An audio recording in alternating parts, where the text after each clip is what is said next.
Red Sovine stands as a pivotal figure in country music, renowned for his unique spoken word style that transformed simple stories into emotional epics, particularly those centered on the lives of truck drivers and everyday Americans facing life's hardships.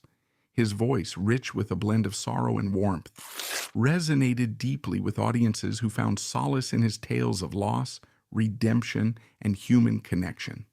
Through hits like Giddyup Go and Teddy Bear, Sovine not only topped charts but also carved out a niche that humanized the working class, making their struggles feel universal and profound. This exploration of his life reveals a man shaped by humble origins, marked by personal triumphs and tragedies, and whose legacy continues to influence storytelling in music. We will trace his path from the coal-dusted valleys of West Virginia to the stages of Nashville, examining the events, relationships, and inner conflicts that defined him, while uncovering lesser-known details that add layers to his enduring narrative. To comprehend the essence of Red Sovine's contributions, one must first examine the socio-economic and cultural milieu of early 20th century Appalachia that molded his worldview and artistic voice. Born Woodrow Wilson Sovine on July 7, 1917, in Charleston, West Virginia, a date confirmed by most reliable sources, though some older records occasionally misstate it, as 1918 due to inconsistencies in early documentation. He grew up in a region characterized by its stunning natural landscapes juxtaposed against stark industrial realities. Charleston, located in the heart of the Kanawha Valley, served as a vital center for coal mining, chemical production, and railroad operations, industries that employed thousands but exacted a heavy toll on families through grueling labor and economic instability. The aftermath of World War I lingered in the air, with veterans returning to a nation grappling with inflation and unemployment, setting the stage for the Great Depression that would fully engulf the area by the late 1920s. In West Virginia, the Depression amplified existing hardships.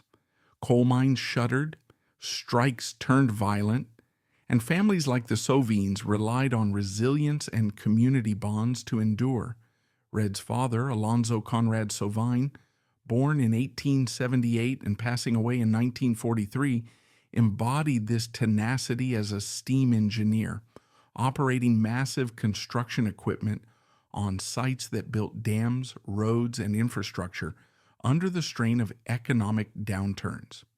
His mother, Rebecca Elizabeth West Sovine, born in 1882 and living until 1959, provided a counterbalance of cultural richness, playing the harmonica and concertina to perform traditional hymns, folk ballads, and the innovative yodeling popularized by Jimmie Rodgers, often hailed as the father of country music for blending blues, folk, and vaudeville elements.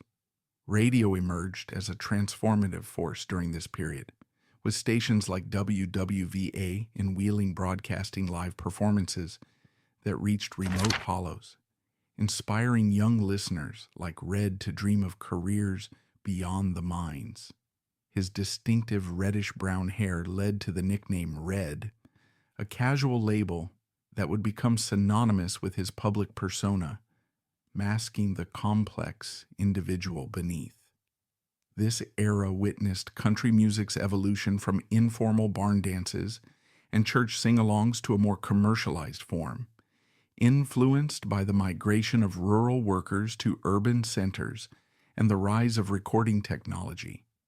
The Grand Ole Opry, established in 1925, began amplifying voices that spoke to rural America's pains and joys, a path Red would later follow.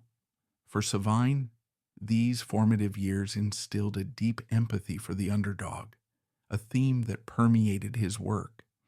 His songs often portrayed the quiet dignity of laborers, reflecting the psychological toll of isolation and economic pressure he witnessed firsthand. This background was not merely incidental. It formed the emotional core of his narratives, allowing him to connect with audiences on a visceral level, as if sharing secrets from his own life's ledger. Sovine's childhood and young adulthood were marked by a harmonious blend of playful exploration and an intensifying passion for music, laying the groundwork for a career defined by persistence amid adversity. Named after President Woodrow Wilson, whose League of Nations ideals symbolized hope in a post-war world, Red was raised in a family of 5 siblings: brothers Charles Lester Sovine and Norvell Harvey Sovine Sr., and 2 sisters whose names, though less documented in public records, contributed to the close-knit dynamic that fostered his early creativity. Financial scarcity was a constant companion, with the family's modest income stretched thin by the demands of daily life in Depression-era Appalachia. Yet music served as an invaluable refuge, accessible and uplifting without cost. Around the age of 8, Red's mother began imparting guitar lessons beside the family's flickering fireside, her experienced fingers patiently positioning his on the strings as they strummed through age-old folk tunes, gospel hymns, and Appalachian ballads that echoed the region's oral storytelling tradition. This maternal influence was profound, embedding in him a rhythmic sensitivity and an appreciation for melody's emotional power. By age 12, his enthusiasm peaked. He persistently appealed to his father for a personal guitar, prompting Alonzo's pragmatic response, "Prove you really want to learn, and I'll make it happen." Red demonstrated his commitment by borrowing a neighbor's instrument and, under a friend's guidance, mastering 3 fundamental chords, G, C, and D, that unlocked a world of possibilities. The resulting $12 resonator guitar, a considerable expense equivalent to several weeks' wages, became his cherished tool for self-expression. He would sequester himself in the family barn, not content with mere practice, but envisioning grander scenarios, simulating radio broadcasts where he sang, delivered fictional news segments, and improvised humor for an unseen audience. This imaginative play honed his narrative skills, foreshadowing the spoken word recitations that would define his later success, blending performance with personal anecdote in a way that felt authentic and intimate. At approximately 17, he partnered with lifelong friend Johnny Bales to form Smiley and Red, the Singing Sailors, a duo that performed at local venues, including church suppers, community halls, and a regional talent contest where they claimed a $15 prize, swiftly expended on an evening of adolescent revelry, underscoring the light-hearted spirit that contrasted with the era's pervasive struggles. These early experiences highlighted Sovine's innate showmanship and his ability to engage crowds, traits that would prove invaluable in his professional journey. As adolescence gave way to adulthood, Sovine encountered the inevitable clash between aspiration and obligation, particularly following his family's relocation to Eleanor, West Virginia in the mid-1930s. This innovative community, conceived as part of Franklin D. Roosevelt's New Deal programs through the Resettlement Administration, sought to alleviate poverty by offering low-cost housing, small agricultural plots, and cooperative factories to displaced families. For the Sovines, it represented a beacon of renewal during the Depression's depths, providing stability in a time when evictions and joblessness were rampant. However, this shift also intensified Red's internal conflict, pitting his musical dreams against the practicalities of supporting a household. In the late 1930s, he wed Norma Jeanette Searles, born in 1921, a devoted companion whose unwavering support would anchor him through career fluctuations and personal trials until her death in 1976. Together they raised two sons, William Lewis Bill Sovine, born in 1944 and passing in 2023 after a life marked by his own pursuits, and Michael Webb Sovine, born in 1955 and tragically dying at age 33 in 1988, a loss that echoed the themes of premature farewell in Red's music. To provide for his growing family, Red assumed a supervisory position at a hosiery mill in Charleston, commanding an annual salary of $12,000, a respectable figure in the post-World War II economic boom, when inflation and reconversion challenges left many veterans scrambling. Despite this security, the allure of music persisted, amplified by sporadic local radio appearances that kept his talents sharp. Johnny Bales, having achieved modest fame with the Bales Brothers Group, played a crucial role in reigniting Red's ambitions, offering encouragement and industry insights. In 1948, Sovine took a monumental risk, resigning from his stable employment, assembling the Echo Valley Boys Band, and venturing to Shreveport, Louisiana, with a newly purchased house trailer, his ensemble, and $5,000 in savings, a sum representing years of frugality.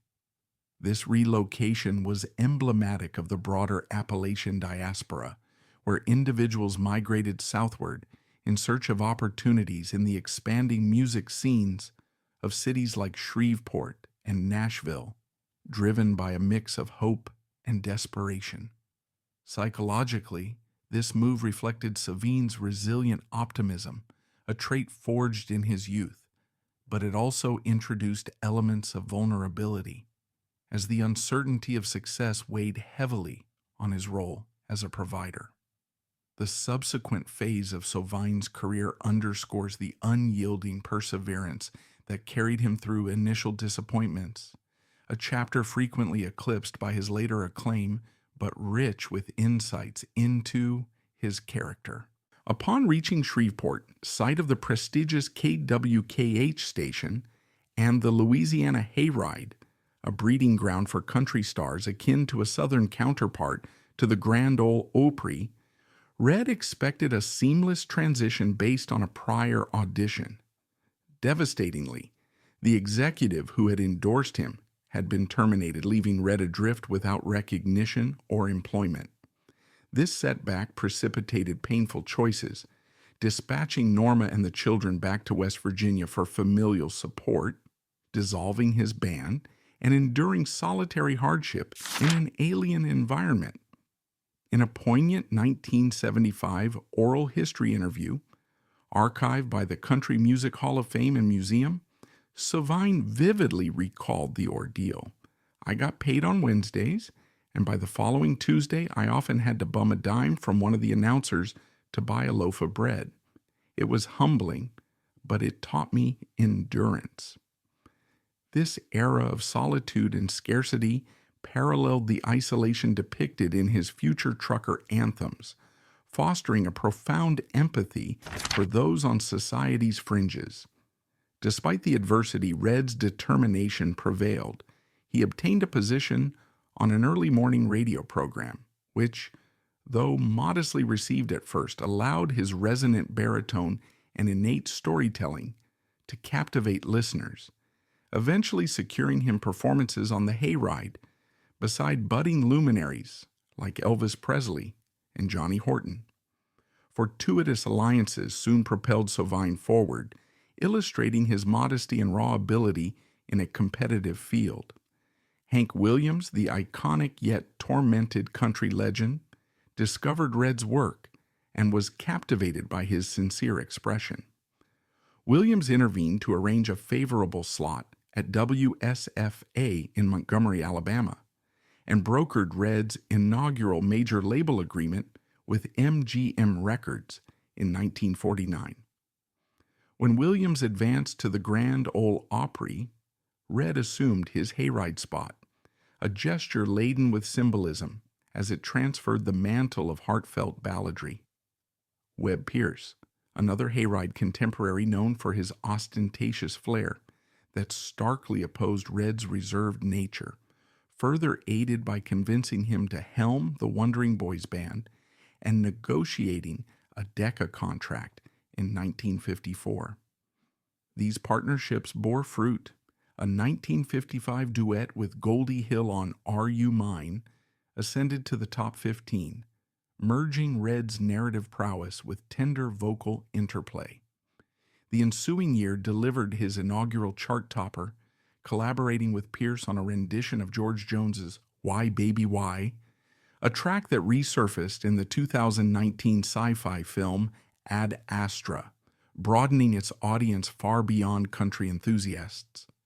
Additional top 5 entries ensued, culminating in Red's prestigious membership in the Grand Ole Opry, an honor signifying pinnacle status in the genre.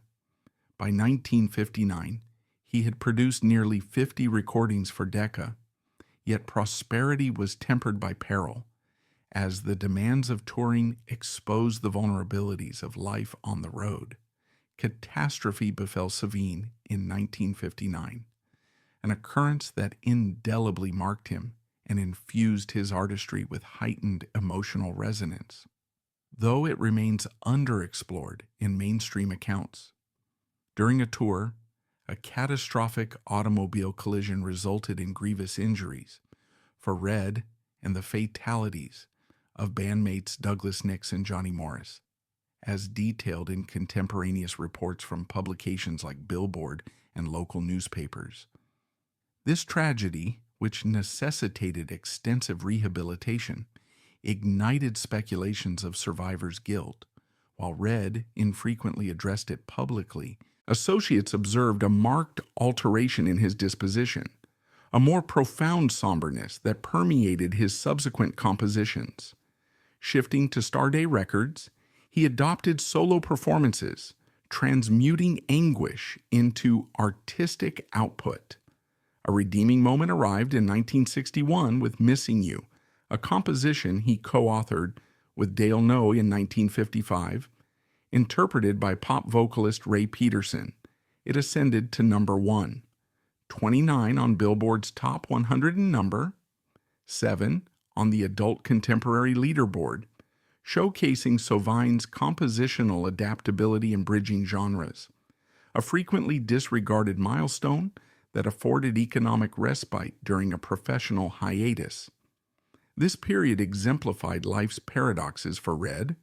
Amid grief, creativity flourished, highlighting the fragile interplay between suffering and inspiration that defined his psyche. Sovine's signature period commenced in 1965, establishing a distinctive domain with spoken-word trucker ballads that reinvented country music by elevating tale-telling above conventional singing. Partnering with Tommy Hill, Giddyup Go materialized as a recitation chronicling an aging driver's poignant reconnection with his alienated offspring on the freeway. It reigned atop country rankings for 6 weeks, prompting Minnie Pearl's retort Giddyup Go answer, which introduced a feminine viewpoint and exemplified the genre's dialogic narrative custom. This triumph derived from Red's tremulous, compassionate rendition, refined through decades of broadcasting. He trailblazed spoken word in country, fusing it with understated orchestration to craft engrossing vignettes resembling confidential disclosures. In his 1975 Hall of Fame dialogue, he mused on truckers. They're the unsung heroes. They're usually the first to respond whenever motorists find themselves in trouble on the road. This observation was intimately rooted. Red's empathy for nomadic existence stemmed from his Shreveport tribulations. Subsequent successes expanded this motif. Phantom 309, a spectral fable of a valiant hauler who forfeited his existence to safeguard schoolchildren, drew from folklore but rang authentic, Subsequently reimagined by Tom Waits as Big Joe and Phantom 309 on his 1975 release Nighthawks at the Diner, and reprised by ensembles like Archers of Loaf. The composition's chilling revelation, the chauffeur as apparition, invoked folkloric roots, rendering it a fixture in roadside diners. Lesser cited is the song's basis in real hitchhiking legends, as noted in fan discussions and music blogs, adding a layer of eerie verisimilitude that captivated listeners psychologically, tapping into fears of the unknown on desolate highways. The zenith materialized in 1976 with Teddy Bear, a recitation that stirred global sentiments and cemented Sovine's sentimental heritage. The narrative depicts a paraplegic youth whose trucker parent perishes in a wreck, bequeathing solely a CB radio for solace. Drivers converge to console him, manifesting camaraderie. It commanded the country summit for 3 weeks, infiltrated pop at number 40, led Canada's RPM country tracks and attained number 49 on RPM top singles. Strikingly, it peaked at number 4th in the UK in 1981, Red's solitary transatlantic entry, posthumously amplifying his scope. A follow-up, Little Joe, his concluding triumph, portrayed the lad restored and questing with his devoted canine, delivering therapeutic resolution. These were beyond novelties. They function as sentimental anchors, eliciting empathy and tears. Red's timbre, portrayed in biographies as sad yet compassionate, evoked the child's desolation and the hauler's benevolence, mirroring wider motifs of solidarity in distress. Obscure renditions, such as Dutch adaptations, or Mike Judge's Hank Hill version on the King of the Hill soundtrack, affirm the track's cross-cultural resonance. Another overlooked gem is Little Rosa, a collaboration with Webb Pierce, recounting an immigrant father's grief over his daughter's death, blending cultural sensitivity with raw emotion, a rarely discussed piece that highlights Sovine's versatility in addressing immigrant experiences in mid-century America. Beyond public acclaim, Sovine's private sphere wove a fabric of lasting affection, understated benevolence, and acute mourning, demystifying the icon. His union with Norma, spanning over 40 years until her demise on June 4th, 1976 at 57, formed the bedrock. She bolstered him from mill labor to celebrity, weathering disjunctions like the Shreveport crisis. Red's fondness for youth gleamed in an initial radio sponsorship of Johnny Fair Syrup, dubbing him Old Syrup Sopper. Orchestrating a children's club that expanded to 55,000 affiliates, he escalated sales by 250% while enchanting juveniles. In a whimsical recount from a 1970s British excursion relayed to scribe Alan Cackett, Red guffawed over his robust physique. The kids loved it, and so did I. It reminded me of simpler times. Nonetheless, woe persisted. Norma's exit forged an unbridgeable chasm, exacerbated by the 1959 mishap's residual scars. His offspring, Michael's 1988 passing, mirrored the kin bereavements in Red's lyrics, albeit post his lifetime, an affectingly rare datum. Red's altruism encompassed guiding Charlie Pride in 1963. Meeting the hopeful crooner, a black minor league ballplayer in Montana, Red urged him to Nashville notwithstanding racial obstacles. Facilitating entry to Webb Pierce's Cedarwood Publishing, Red catalyzed Pride's iconic trajectory.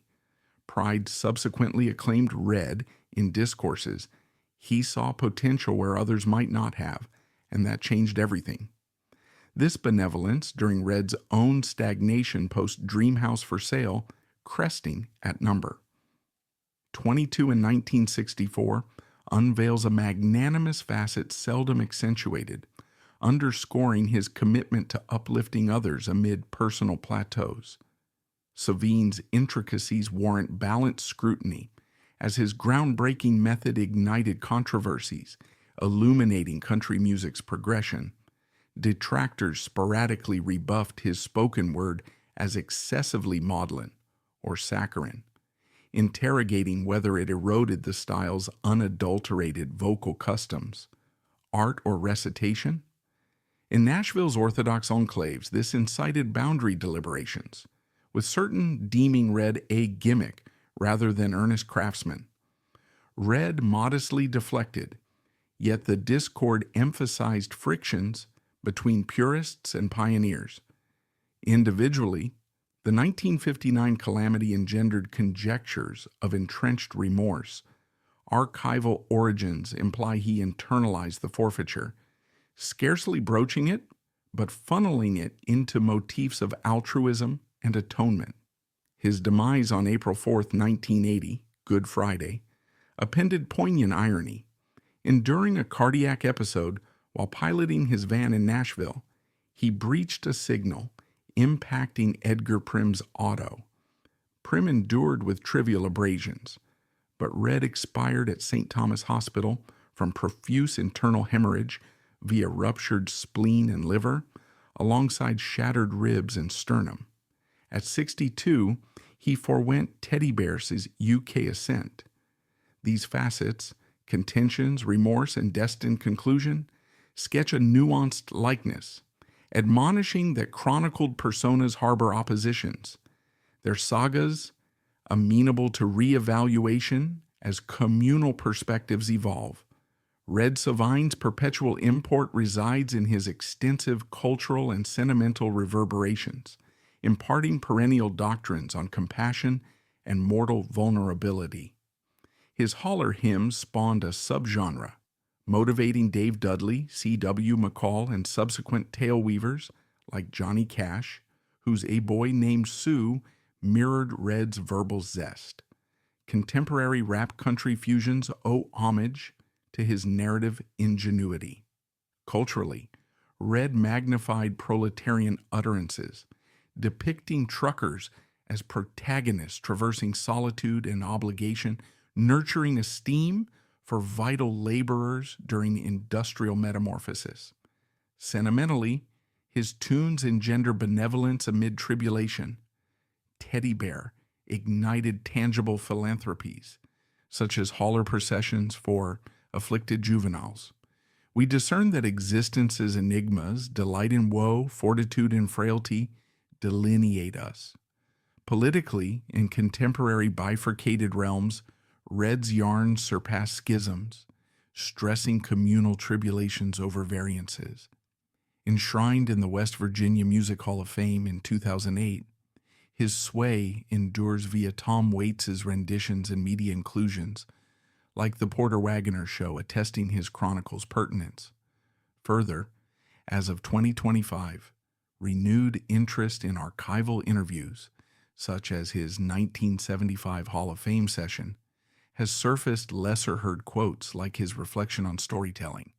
It's not about the notes, it's about the heart behind them, offering fresh psychological depth to his motivations.